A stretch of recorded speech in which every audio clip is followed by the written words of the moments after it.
শুভেচ্ছা। আপনারা জানেন যে দিল্লিতে যে আমাদের কৃষক আন্দোলন চলছে, দিল্লির 5টি সীমান্তে আজকে 7 মাস গত 26 তারিখ অতিক্রান্ত হয়েছে। 26 তারিখেই দিল্লির 5টি যে সীমান্ত সেখানে যে কৃষক ধর্ণা চলছে, এইটার আরো ব্যাপকভাবে 26 তারিখে এটা ব্যাপক রূপ নিয়েছে এবং ওই জায়গাতে মূলত পাঞ্জাব, হরিয়ানা, উত্তরপ্রদেশ, রাজস্থান এবং মধ্যপ্রদেশের কৃষকরা অংশগ্রহণ করছে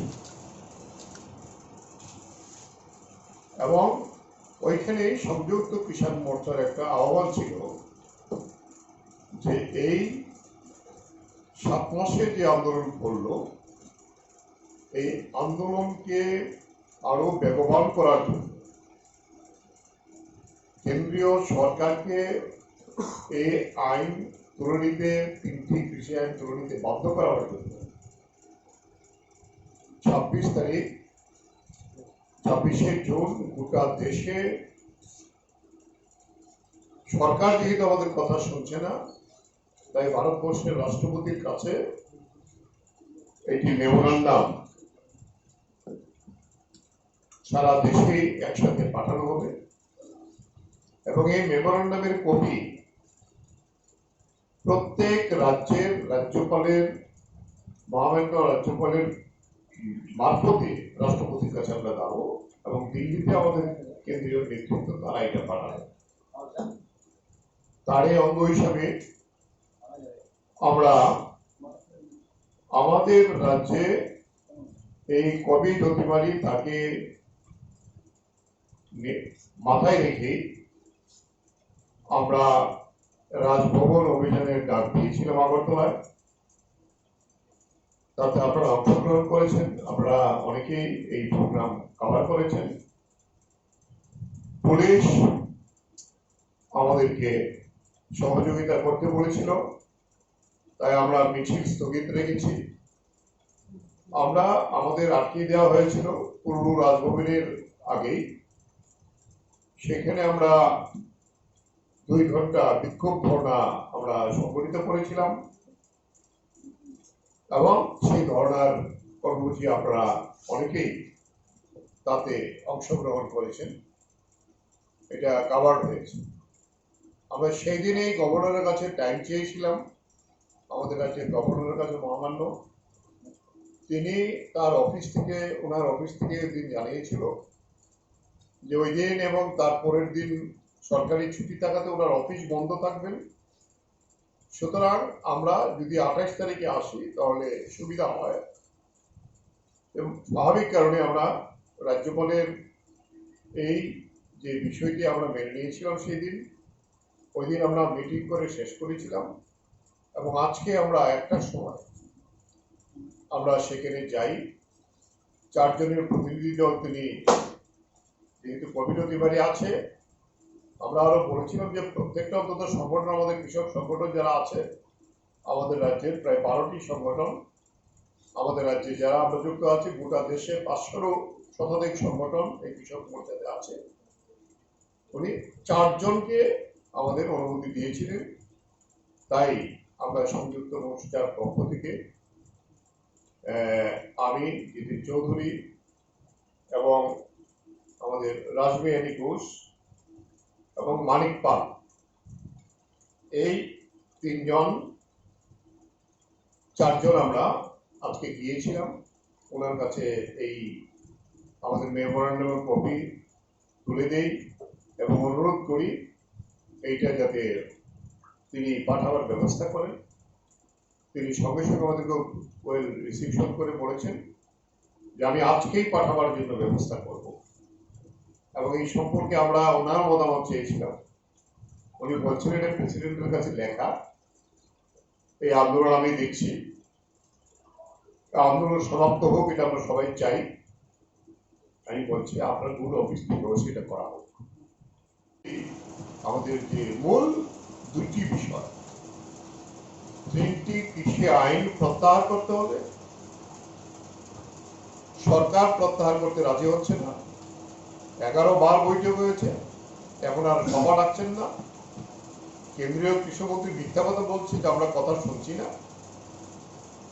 এই আইন সরকারের পক্ষ থেকে তার সংশোধন করতে চাইছে। আমরা বলছি আইন যেভাবে আনা হয়েছে, এই 3টি আইনেই দেশের কৃষি ব্যবস্থাকে আমাদের দেশের কর্পোরেটদের হাতে তুলে দেওয়ার জন্য আইন তৈরি করা হয়েছে। এটার কি সংশোধন হবে? তাই আমরা এই ডিমান্ডিং করা হয়েছে। যখন আলোচনা হয়েছিল, সরকার এই বিল আইন তুলে নিয়ে যদি সরকার কৃষকের স্বার্থে কোনো আইন প্রণয়ন করতে চায়, আমাদের সঙ্গে কথা বলো, পার্লামেন্টে বিস্তৃত আলোচনা হোক, রাজ্যসভাতে বিস্তৃত আলোচনা হোক, আইন গ্রহণ করুক, আমাদের আপত্তি নেই। কিন্তু আপনারা জানেন ইতিমধ্যে পার্লামেন্টে তেমন কোনো আলোচনা করার সুযোগই দেওয়া হয়নি। সংখ্যাগরিষ্ঠতার জোরে এই আইনকে নরেন্দ্র মোদীর সরকার পাশ করেছে। রাজ্যসভাতে ওনাদের সংখ্যাগরিষ্ঠতা নেই, সেখানেও আলোচনা কোনো সুযোগ দেওয়া হয়নি। বিরোধীরা যখন ডিভিশন চেয়েছিল, অর্থাৎ ভোটাভুটি চেয়েছিল, পার্লামেন্টের অভ্যন্তরে মার্শাল ঢুকিয়ে সেখানে বিরোধী সদস্যদের তাদেরকে আটকে রেখে বলপূর্বক এই আইন পাশ করেছে। তাহলে এইটা প্রথম দিন থেকে যখন অর্ডিন্যান্স হয় তখনই আমরা প্রতিবাদ করেছি, তার কপি চালিয়েছি। যখন আইনে পরিণত হয় তখন থেকে আমরা এই লড়াই আমরা করছি। ফলে এই লড়াইতে এখন পর্যন্ত 520 জন আন্দোলনকারী শহীদ হয়েছেন এখানে লড়াই আন্দোলন করতে গিয়ে। তাদের প্রতি আমরা শ্রদ্ধা জানাই এবং তাই আমরা রাষ্ট্রপতি, মহামান্য রাষ্ট্রপতির কাছে এই আবেদন আমাদের মেমোরেন্ডাম মারফতে আমরা পাঠিয়েছি। তাহলে এই বিষয়টা আমরা আবারও তুলে ধরতে চাই আপনাদের মাধ্যমে দেশবাসীর কাছে, রাজ্যবাসীর কাছে, এবং সেখানে সিদ্ধান্ত এই আন্দোলন প্রত্যাহার করা ছাড়া সংযুক্ত মোর্চার সিদ্ধান্ত আমরা ঘরে যাব না। এই লড়াই চলবে এবং এই লড়াই শুধু দিল্লির সীমান্তে না, এই লড়াই গোটা দেশেই চলবে। এবং এই লড়াইতে শুধু 500 কৃষক সংগঠন না, তাতে সংহতি জানিয়েছেন যে HMS যে সংগঠনটি ট্রেড ইউনিয়ন, তা বাদে সমস্ত কেন্দ্রীয় ট্রেড ইউনিয়ন তাকে সমর্থন করেছেন এবং আমাদের সমস্ত আন্দোলনে তারা সহযোগিতা করার সিদ্ধান্ত গ্রহণ করেছেন, অংশগ্রহণ করছেন। মহিলাদের সংগঠন, ছাত্র যুবদের সংগঠন, অর্থাৎ সার্বিকভাবে এই আন্দোলনে শ্রমিক, কৃষক, মহিলা, ছাত্র, যুব সমস্ত অংশের গণতান্ত্রিক মানুষের সমর্থন আছে। বিরোধী 12টি রাজনৈতিক দল তারা সরাসরিভাবে সরকারের কাছে আবেদন জানিয়েছে, এই আন্দোলনকে সমর্থন করছে। তাই এই আমরা আন্দোলনে চালিয়ে যাব। তাই এই মেমোরেন্ডামের এই যে বিষয়টি আমি এখানে উপস্থাপিত করলাম। এরপরে আমরা আরো দুটি বিষয় প্রাসঙ্গিক, যে ত্রিপুরা গতকাল আজকে যারা আক্রমণ করেছেন আজ পর্যন্ত একজন গ্রেপ্তার নেই। এরপরে কমলপুরে, ধর্মনগরে, শান্তির বাজারে আরো বহু ঘটনা হয়েছে, একটা জায়গাতেও পুলিশ রিয়াক্ট করে। তার উপর আজকে, গতকাল এবং আজকে ঘটনা হলো। মানে রাজ্যপাল শুনেছে মনোযোগ দিয়ে এবং নিজে থেকেই বলেছেন, হ্যাঁ আমি পত্রিকায় পড়েছি, খুবই দুঃখজনক ঘটনা। এবং তিনি সখেদে বলেছেন এটা চলতে দেওয়া যায় না। একজন বিধায়ক যদি তার নির্বাচনী ক্ষেত্র, তার বাড়ি এলাকাতে গণতান্ত্রিক অধিকার প্রয়োগ করতে গিয়ে এইভাবে আক্রান্ত হয়, তাহলে লোকতন্ত্র কোথায় থাকবে? আর তিনি বলছিলেন, এবং আমরা বললাম যে না, আপনি ডিজি বা চিফ সেক্রেটারিকে বলে লাভ নেই, পরিষ্কার বলেছি আমরা। কারণ এই রাজ্যের যে রাজনৈতিক যে কর্তৃত্ব বা এই সব যারা শাসন কার্য চালাচ্ছে, শাসক দল, তার নেতৃত্ব যদি সিদ্ধান্ত না নেন, অর্থাৎ পরোক্ষে আমরা বলতে চেয়েছি এটা রাজনৈতিক সিদ্ধান্ত নিয়েই শাসক দল আজকে জনবিচ্ছিন্ন, জনগণ থেকে কুণ্ঠাসা, দলের ভিতরে অজস্র কুণ্ডল, এটাকে ঠেকানোর জন্য মানুষের দৃষ্টি যে সরকারের সার্বিক ব্যর্থতা, এটাকে অন্যদিকে দাবিত করার জন্য আজকে এই ঘটনাগুলি চালিয়ে রাখার চেষ্টা করছে, কোন রকম অক্সিজেন দেওয়ার জন্য দলের লোককে। আপনি তার যে পলিটিক্যাল লিডারশিপ, তাকে ডাকুন। রাজ্যপাল মহোদয় আমাদের সাথে দ্বিমত পোষণ করেননি, বলেছেন হ্যাঁ, কারণ তিনিও যান, রাজ্যপাল মহোদয়ও খবরাখবর রাখেন। বলছেন না, তাদের একটা জরুরি একটা গুরুত্বপূর্ণ মিটিং চলছে, এটা আগামীকালও চলবে। রাজ্যপাল দেখলাম ভালোই জানেন, আজকে শুরু হয়েছে, এটা আগামীকালও চলবে। আমি পরশু দিনেই মুখ্যমন্ত্রীকে আবার ডাকবো। তো ঘটনাটা বলছি, হ্যাঁ, এবং উনি বলেছেন, আমি সভাপতি, ওদের সভাপতি মানিক সাহা, নাম ধরে বলছে মানিক সাহা, ওকেও বলেছি ये क्या हो रहा है, ये बदतमीजी बंद करो। তো এই জায়গায় এটা বলা, আমি জানি না মাননীয় রাজ্যপালের কথা এই মুখ্যমন্ত্রী বিপ্লব কুমার দেব, তার দল এবং তার পরিচালিত সরকার কতটুকু তারা শুনবে। নিশ্চয়ই রাজ্যপালের বক্তব্যে আমরা এই খুশি, বা রাজ্যপাল আন্তরিকভাবে চেষ্টা করছেন, এটা আমরা বিশ্বাস করি। কিন্তু আমাদের দেশের, এই রাজ্যের মানুষের কাছেও আমাদের আবেদন আমরা রাখতে চাই যে এই জাতীয় ঘটনা আর কাহা তক চলবে, কতটুকু চলবে। ত্রিপুরা রাজ্যের মানুষ কাহা তক সহ্য করবে?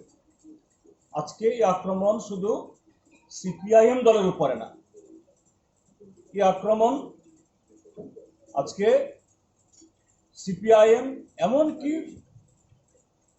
বিজেপি দলের ভিতরেও তাদের মন্ডল নেতা, তাদের বিধায়ক বা তাদের মধ্যেও ভালো লোক নেই, কথা তো মানে আমরা বলি না, তাদের মধ্যেও অনেক ভালো মানুষ আছেন, যারা প্রতিবাদ করছেন, তাদের উপরেও নানাভাবে এই হেনস্থা ইত্যাদি নেমে আসছে। তো রাজ্যের মানুষের কাছে আবেদন জানাবো, নিশ্চয়ই রাজ্যপাল ব্যবস্থা নেবেন, আমরা আশা করি। এই রাজ্যের গণতান্ত্রিক মানুষ তারও এগিয়ে আসুন, নতুবা আমাদের গণতান্ত্রিক অধিকার, এই যে কৃষি, তার অধিকারের কথা বলছি, কিন্তু গণতন্ত্র যদি না থাকে তাহলে কোন অধিকার থাকবে? যাই হোক, যে বৌদ্ধ তার যে এই বাসস্থান এলাকা, বাড়ির এলাকা, তিনি এই ঘটনাগুলোতে এফেক্টেড। তিনি তার এলাকাতে এই জাতীয় যে উপর্যুপরি ঘটনাগুলি, এটা মাননীয় উপরাষ্ট্রপতি, যিনি রাজ্যসভার চেয়ারম্যান, তার কাছে বলেছিলেন যে আমি আপনার হাউসের সদস্য, আমার কি এই রাজ্যের মধ্যে আমার পরিবারের মানুষের নিরাপত্তা থাকবে কিনা, আমার গণতান্ত্রিক অধিকার আমি উপভোগ করতে পারবো কিনা। মাননীয় উপরাষ্ট্রপতি তিনি সাংসদ মহোদয়াকেও বলেন, আপনি রাজ্যপালকে বলুন, হয়তোবা উপরাষ্ট্রপতি মহোদয় বোধ হয় মাননীয় রাজ্যপালকে বলেছেন। আমি তখনকার সাংসদ মহোদয়ের কথাবার্তা যা শুনেছি, এবং সেখানে মাননীয় সাংসদ 12 তারিখের ঘটনার পর ডুকলি এলাকার যে কতগুলো ঘটনা ঘটে তার সবটাই লিপিবদ্ধ করে ওনার কাছে দেন। তিনি আবার বলেন, আমি দুঃখিত, আমি ডিজি চিফ সেক্রেটারি মুখ্যমন্ত্রীকে ডেকে আবার বলব। তো গত মাসের 12 তারিখ, আজকে জুন মাসের 28 তারিখ, ওদিন 28 আর ওদিকে হলো ধরুন আরো 18, 40-46 দিনের মতো। এই কদিনে একটা দিনও ঘটনাবিহীন নেই। কমলপুরে, ওইদিকে শান্তির বাজারে, ধর্মনগরে, এবং সর্বশেষ গতকাল আমাদের একজন বিধায়ক সুদন দাস রাজনগরে শান্তিপূর্ণভাবে খুব সংক্ষিপ্ত সময়ের জন্য আমাদের সর্বভারতীয় যে কর্মসূচি পেট্রোপণ্যের দাম বৃদ্ধির ব্যাপারে একটা প্রোগ্রাম করে শেষ করে গুটিয়ে এরা স্থান ত্যাগ করছিল। সেখানে অতর্কিত হামলা করে বিধায়ক, তার স্ত্রী, আরো কয়েকজনের উপরে সেখানে মানে প্রাণঘাতী আঘাত হেনে রক্তাক্ত করেছে। সেখান থেকে ফিরে এসে রাজনগরে যে সেখানে আমাদের পার্টি অফিস, গতকাল এই 3 বছরে এটা 6বার, 6 টাইম পুলিশের সামনে কেরোসিন দিয়ে আবার পুড়েছে। আজকে সকালবেলা পূর্ব থানার থেকে না হলে খুব বেশি হলে 1 কিলোমিটার হবে না, 700-800 মিটার দূরে হবে পশ্চিম থানায় বা কত দূর, এবং মাননীয় মুখ্যমন্ত্রী নির্বাচনী ক্ষেত্র, সেখানে আমাদের কর্মীরা জড়ো হয়েছিলেন আমাদের সর্বভারতীয় সে প্রোগ্রামটা করার জন্য। এটা মানুষের গণতান্ত্রিক অধিকার, তার উপর আক্রমণ হয়েছে। আরেকটা হলো যে দেশ বাঁচাও, গণতন্ত্র বাঁচাও। তো আমরা গত 3 বছর ধরে এই ত্রিপুরা রাজ্যের মানুষ আজকে আমরা প্রত্যক্ষ আমরা করছি, দেশের সরকারের এই নীতির কারণে ত্রিপুরা তো আলাদাভাবে সেখানে সুরক্ষিত থাকতে পারে না, বরঞ্চ আমরা যেহেতু একেবারে দূর প্রান্তে আমরা আছি, এই যে এসেনশিয়াল কমোডিটিস অ্যাক্ট তুলে দেওয়া, তারপরে এই ইতে কৃষি পণ্য প্রকিউরমেন্ট করার আইন তুলে দেওয়া, এই কারণে ইতিমধ্যেই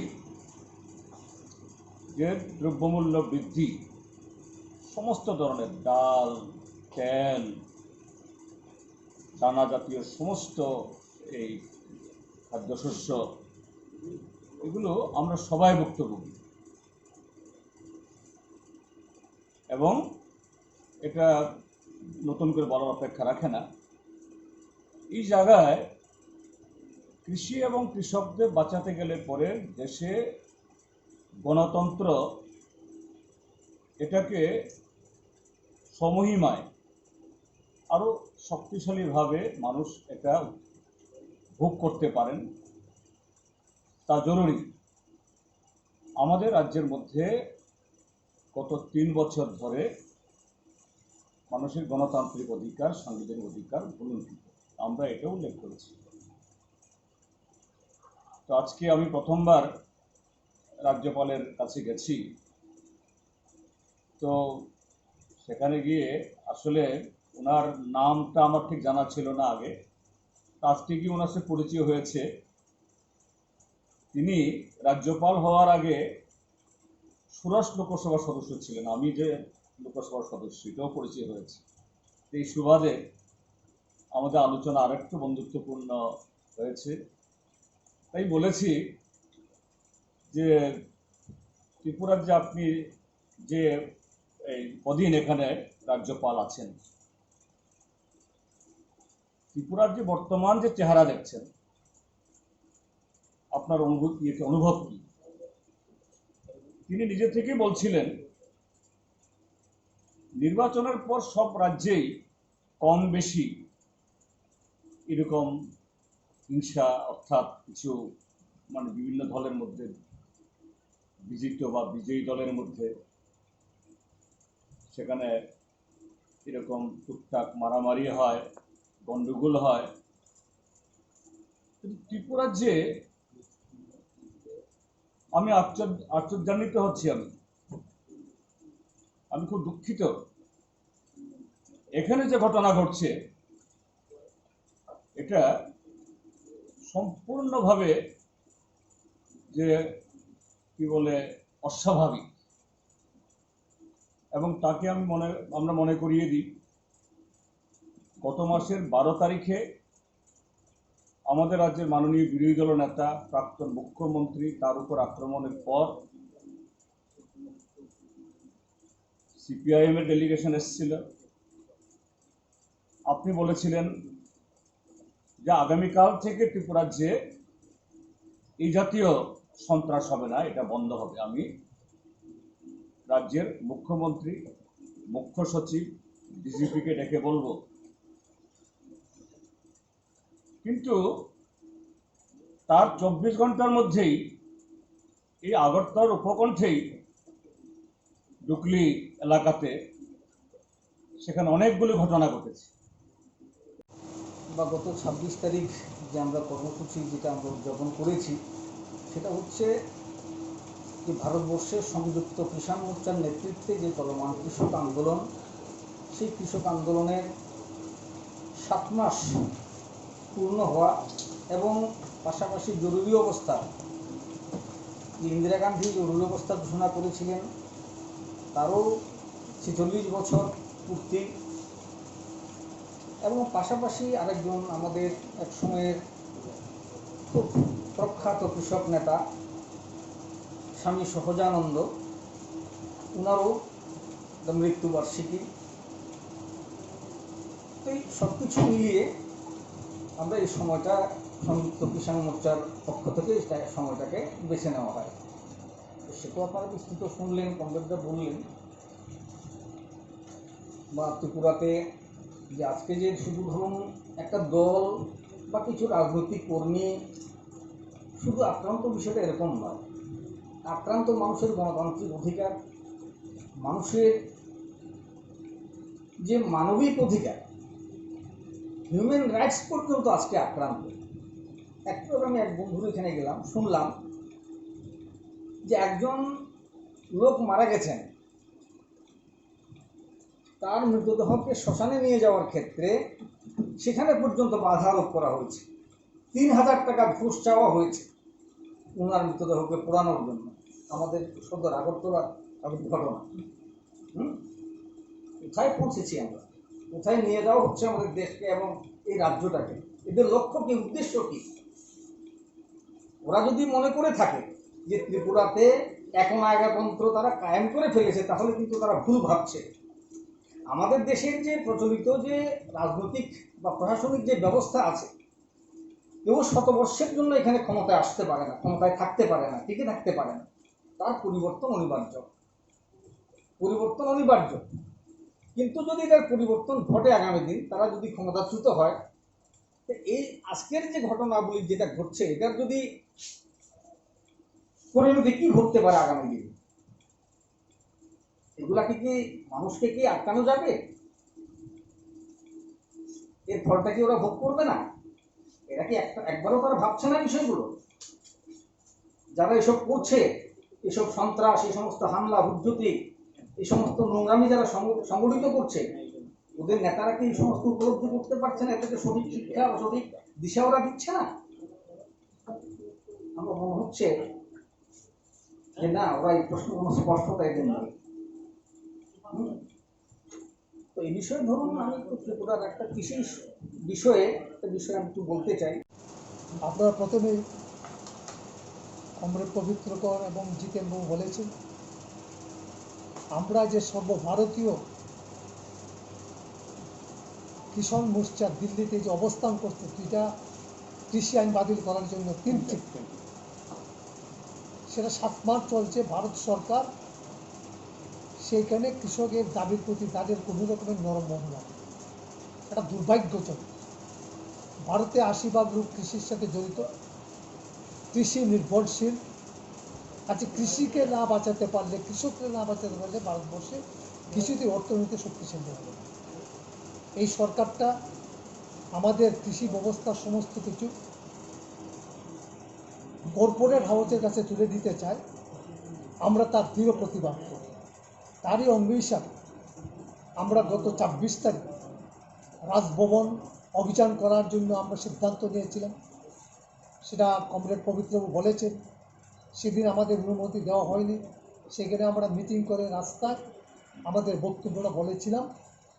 আজকে আমরা 1টার সময় গিয়েছিলাম রাজ্যপালের কাছে। ওনার বক্তব্য হলো, আমি আজকেই আপনাদের দাবিগুলি আমরা রাজ্যপালের কাছে পাবো, রাষ্ট্রপতির কাছে পাবো। পরবর্তীকালে আমাদের দাবির মধ্যে আছে যে সংবিধান বাঁচাও, গণতন্ত্র রক্ষা। এটা সর্বভারতীয় ক্ষেত্রে আমরা দেখি। উত্তরপ্রদেশে 17 জন সাংবাদিক দেশদ্রোহিতার অভিযোগ এনে এদেরকে জেলে পুরে দিয়েছে। আমরা দেখেছি গৌরী লঙ্কেশ সহ অনেক সাংবাদিক লেখককে খুন করে ফেলেছে। আর আমরা ত্রিপুরা রাজ্যে এই 3.5 বছর, গত 18 মার্চের পর থেকে এখন পর্যন্ত যে সন্ত্রাস চলছে, মানুষ মিটিং করতে পারে না, মিছিল করতে পারে না, তার কোনো প্রতিবাদ করার সুযোগ নেই, বাড়িতে হামলা হয়, পার্টি অফিস বন্ধ করে দিয়েছে, কন্টিনিউ সে আক্রমণগুলি চলছে। সেটা গণতন্ত্রের পক্ষে বিপর্যয়। সেটা যে যদি আমরা সিপিআই, সিপিএম বা নকশাল, আরএসপি, কংগ্রেস সবাই আক্রান্ত হচ্ছে। এটা সারা ত্রিপুরা রাজ্যের মানুষ গণতন্ত্রকে রক্ষা করার জন্য যারাই স্লোগান তুলে তারা আক্রান্ত হয়। কাজে এই দাবিগুলি আমরা তুলেছিলাম রাজ্যপালের কাছে। এবং সবচেয়ে ভালো লেগেছে ওনার আলোচনাটা দেখলাম, একটা সহজ সরল ভাব ওনার মধ্যে আছে, যেটা কমরেড জিতেনবাবু বলেছেন যে আমি সমস্ত খবর রাখি এবং এই ঘটনাগুলি খুব দুঃখজনক। আগেও তিনি বলেছেন, ডিজিকে বলেছেন, মুখ্য সচিবকে বলেছেন। এটার যে একটা উদ্যোগ, এটা ভালো উদ্যোগ, আমরা সেটা সাধুবাদ জানাই।